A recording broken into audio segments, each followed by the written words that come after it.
Here's a bold statement. Welsh rugby's regional era has been underwhelming, and one team stands out as the poster child for this stagnation: the Dragons. But here's where it gets controversial. Former head coach Lynn Jones has openly declared that the Dragons have contributed almost nothing to Welsh rugby in the past 20 years. Ouch. That's a tough pill to swallow for fans, but it's a conversation that's long overdue. With the Welsh Rugby Union, WRU, considering slashing the number of professional teams from 4 to 2, Jones argues that the Dragons are the obvious choice to be cut. Why? Because, as he bluntly puts it, everything in rugby is business, and the Dragons simply haven't delivered results. Let's break this down. The regional era began in 2003, and since then, the Dragons have consistently been the weakest link in Welsh rugby. Their last win against local rivals Cardiff dates back to 2015, followed by a staggering 19-game losing streak.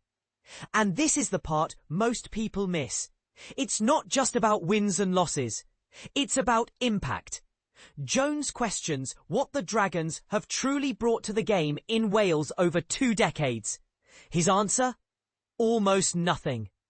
This isn't just a personal opinion. It's a reflection of the team's performance on the field and their inability to compete at the highest level. The timing of Jones's comments is no coincidence. They came just as the Dragons were preparing to face Cardiff in the United Rugby Championship at Rodney Parade on October 17th. The match, broadcast live on S4C and BBC iPlayer, was a chance for the Dragons to prove their worth.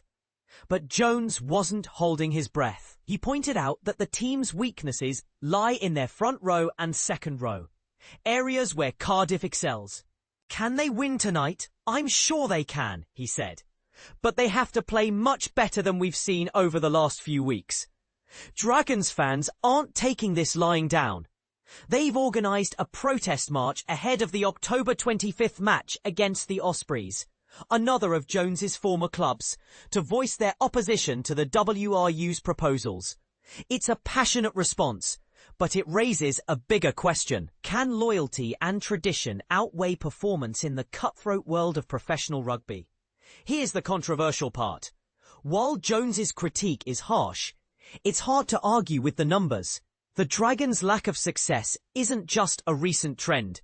It's a 2-decade-long pattern. But is cutting them the solution? Or should the WRU invest in rebuilding the team instead? And what does this mean for the future of Welsh rugby as a whole? These are the questions that fans, players and officials need to grapple with.